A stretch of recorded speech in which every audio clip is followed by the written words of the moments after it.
네, 안녕하세요. 용짱입니다. 오늘은 더 많은 구독자분들께 도움을 드릴 수 있는 인터뷰를 하려고 해요. 대학생 분들이나 취준생 분들이 정말로 만나 뵙고 싶지만 만나 뵙기 힘든 그런 엄청난 분을 모셨는데요. 7년차 현직자이시기도 하고 엔지니어들이 실제로 회사에서 어떤 일을 하는지 그리고 어떻게 준비해야 되는지에 대해서 인사이트를 얻어가시면 좋을 것 같습니다. 간단한 자기소개를 좀 부탁드리겠습니다. 안녕하세요. 저는 리암의 반도체 이야기라는 블로그를 운영하고 있는 리암이라고 합니다. 저는 국내 반도체 대기업에서 이제 6년간 소자 관련 업무를 하였고 이제 7년차 접어들고 있고요. 현재는 잠시 이제 대학원에서 학위 취득을 위해서 이제 연구를 하고 있습니다. 네, 그러면 첫 번째 질문으로 혹시 본인의 스펙을 공개해 주실 수 있을까요? 네, 저는 이제 서울에 있는 이제 상위권 신소재 공학을 전공하였고 학점은 이제 졸업학기 이제 최종 기준으로 이제 4점 초반대로 졸업을 했습니다.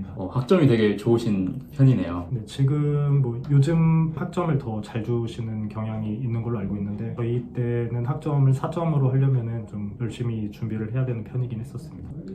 지금 구독자분들이 정말 궁금해하는 게 소자 직무로 입사를 하게 되면 과연 어떤 일을 하느냐를 궁금해 하거든요. 어떤 일을 하게 되는지 알려주시면 감사하겠습니다.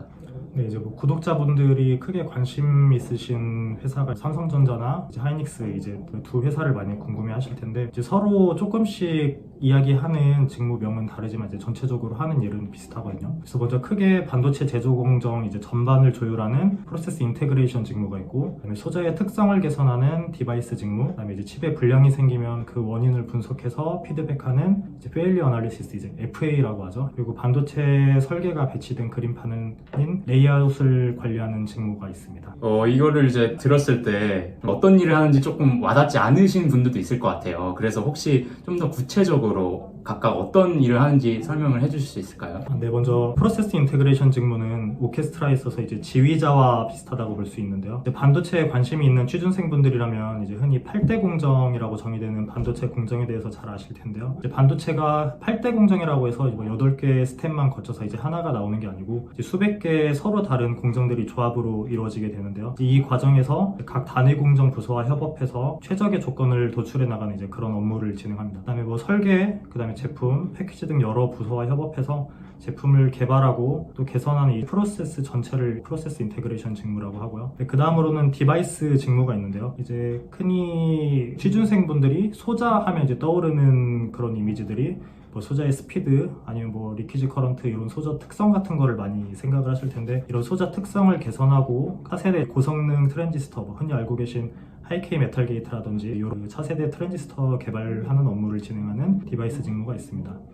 그다음에 이제 FA라고 하는 이제 페일리어 어널리시스 직무는 이제 반도체가 완성된 후 이 칩이 동작을 하는지 안 하는지 이제 테스트를 하는데요. 이렇게 테스트를 했을 때 불량이 발생한 칩의 원인을 분석해서 피드백하는 역할을 합니다. 이 과정에서 이제 어떤 부분이 문제가 되는지 정기적으로 분석하기도 하고 그 단면을 잘라서 전자 주사 현미경이라든지 TEM, SEI 등을 이용해서 시각적으로 확인을 하기도 합니다. 그다음에 이제 레이아웃에 관련된 직무는 이제 삼성전자에서는 레이아웃 아키텍처 직무라고 하고 하이닉스에서는 레이아웃 디자인 룰이라고 해서 LDR 직무라고 하는데요. 반도체 평면도를 레이아웃이라고 하는데 이 레이아웃을 마스크에 새긴 후에 이 마스크를 포토 리소그래피 공정을 통해서 웨이퍼 위에 구현하게 되는데요.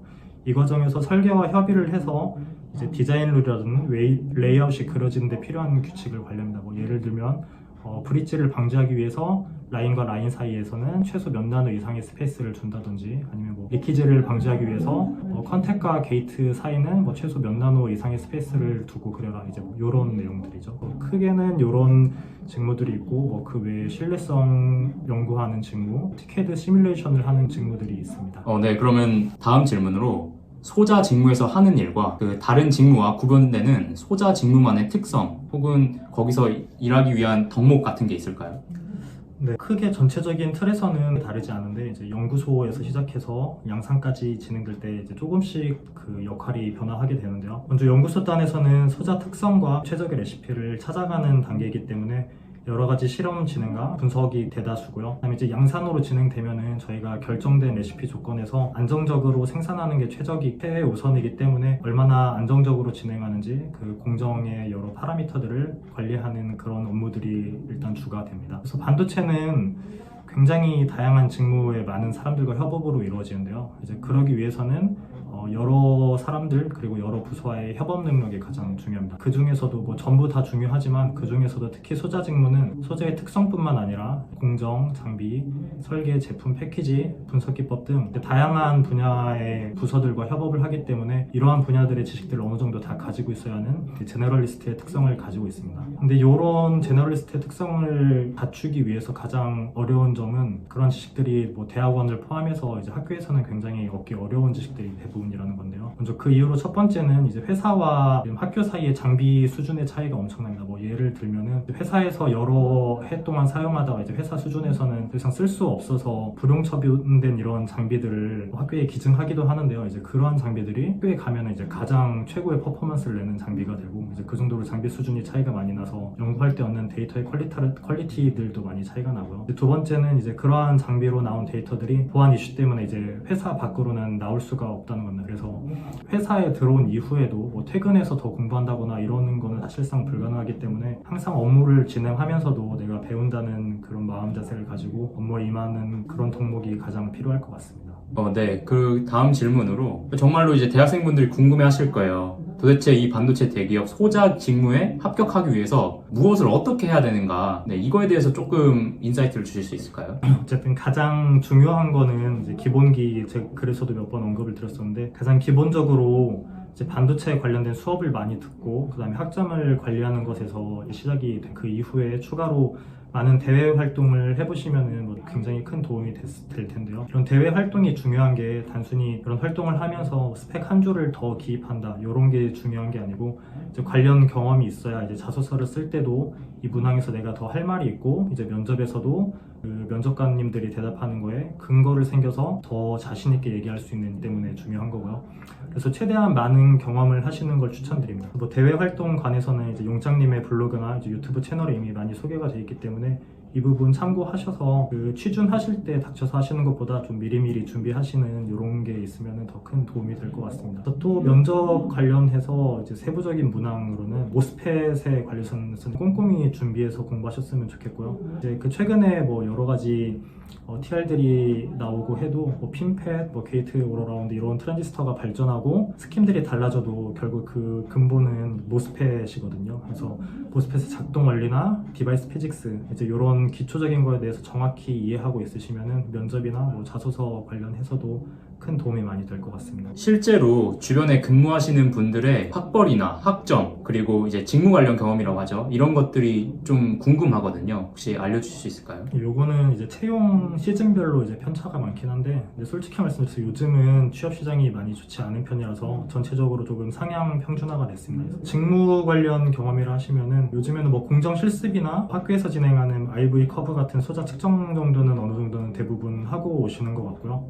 그리고 학벌은 이제 연구소 단으로 가면은 뭐 서성한 이제 혹은 그 이상 정도가 많이 있고 그리고 인턴을 하고 오시는 분들은 워낙 소수로 뽑아서 그렇게 많은 편은 아닌 것 같고요. 근데 또 양산 쪽 부서로 갈수록 이제 학벌 라인은 연구소보다는 좀 더 다양하게 분포하는 경향을 보이고 있습니다. 그럼 다음으로 자기소개서 작성 팁이 있을까요? 네, 일단 이 자소서 쓰는 요령만 해도 뭐 하루 종일 설명할 수 있을 정도로 내용이 많긴 한데요. 일단 핵심적인 내용만 몇 가지 말씀드리겠습니다. 가장 기본적인 건 두 갈식으로 명료하게 쓰는 겁니다. 이제 거기에 소제목까지 붙여서 핵심 내용을 요약해서 간단 명료하게 말씀해 주시는 게 좋은데요. 왜냐면은 채용 업무를 진행하는 분한테 자소서 진짜 다 읽냐고 제가 여쭤본 적이 있거든요. 근데 진짜 다 읽는다고 하더라고요. 그래서 이게 지금 한 해에 수천 명씩의 그런 자소서들이 계속 올라오는데 이런 거를 계속 반복적으로 읽다 보면은 중간중간 상당히 많은 수가 이게 도대체 뭘 얘기하는지 모르겠다는 그런 자소서들이 많대요. 이제 그런 경우에는 뭐 다시 더 시간을 내서 읽기 이러기는 굉장히 어렵겠죠. 그러니까 당연히 그런 경우에는 좋은 점수를 받기 어려운 거는 명백하고요. 그다음에 또 추가로 자소서는 그냥 서류 단계에서만 쓰이는 서류가 아니고 면접관 분들이 면접할 때 준비하는 가장 중요한 자료인데요. 이제 면접관 분들도 굉장히 많은 수의 취준생 분들을 면접을 하게 진행되는데요. 짧은 시간에 자소서를 읽고 이거를 정리하기 위해서는 두 갈식으로 명료하게 써서 자기가 어떤 강점을 지녔다 이거를 면접관분에게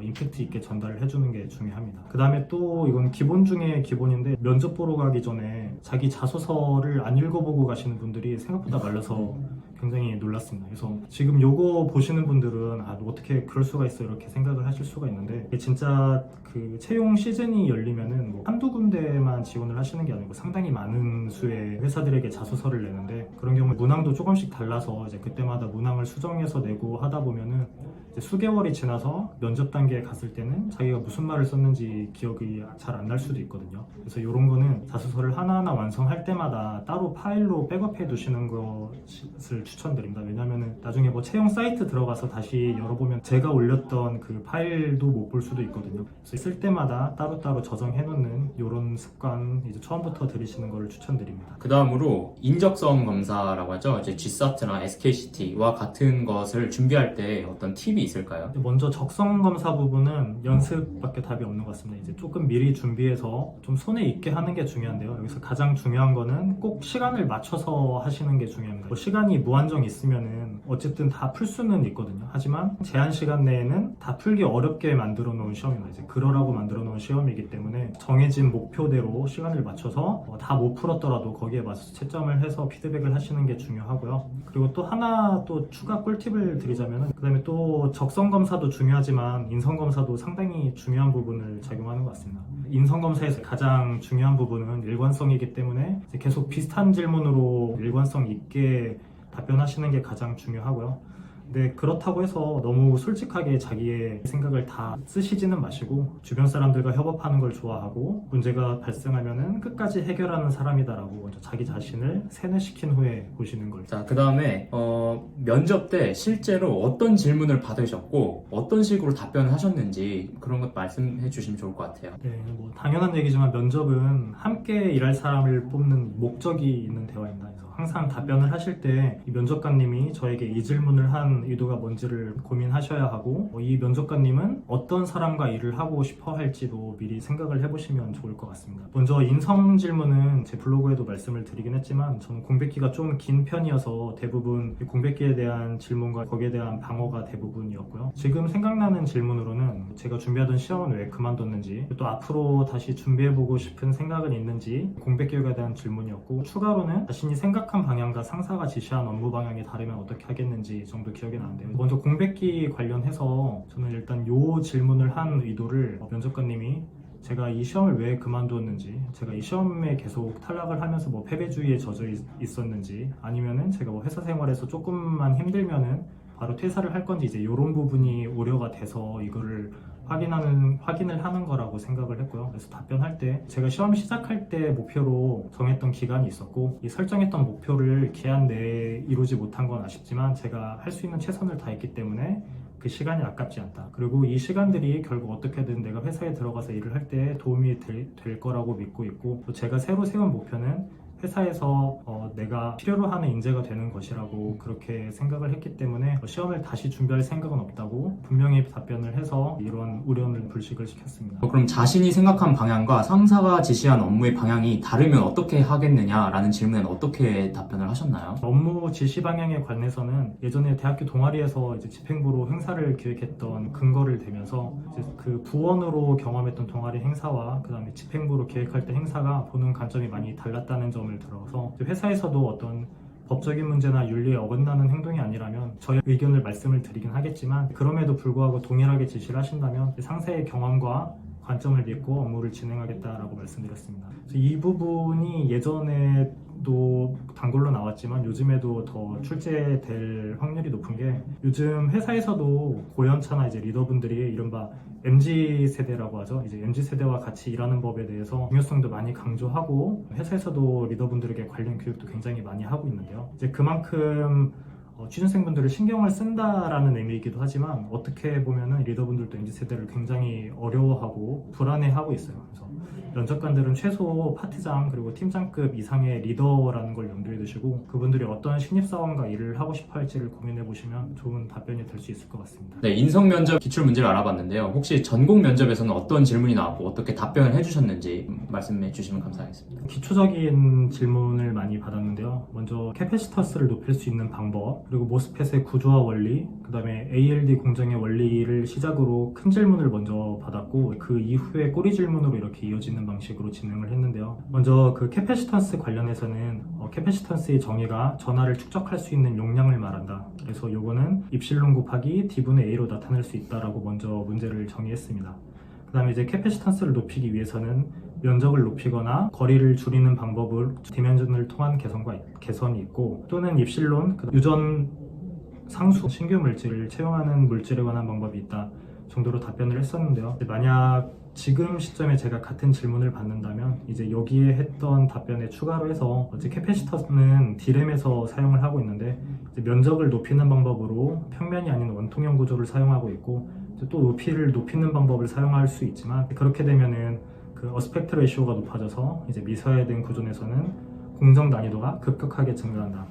그리고 또 유전율이 높은 물질을 통해 개선도 할 수 있지만 이런 경우 누설 전류와 트레이드 오프 관계에 있어서 이제 많은 연구가 필요하다 정도로 추가해서 정리할 것 같습니다. 모스펫의 구조와 원리 이거 정말 많은 그 기출 문제에 나와 있는데 혹시 이거에 대해서는 어떻게 답변을 하셨을까요? 먼저 모스펫 관련 문제는 N타입 모스펫 구조를 그린 후에 게이트 볼티지 그리고 드레인 볼티지에 대한 커런트 곡선을 먼저 그렸어요. 그 다음에 그 꼬리 질문으로 VT를 조절할 수 있는 방법이 어떤 게 있냐라는 질문이 나왔는데 저는 당시 옥사이드 두께 조절, 그 다음에 서브스트레이트의 도핑을 얘기했습니다.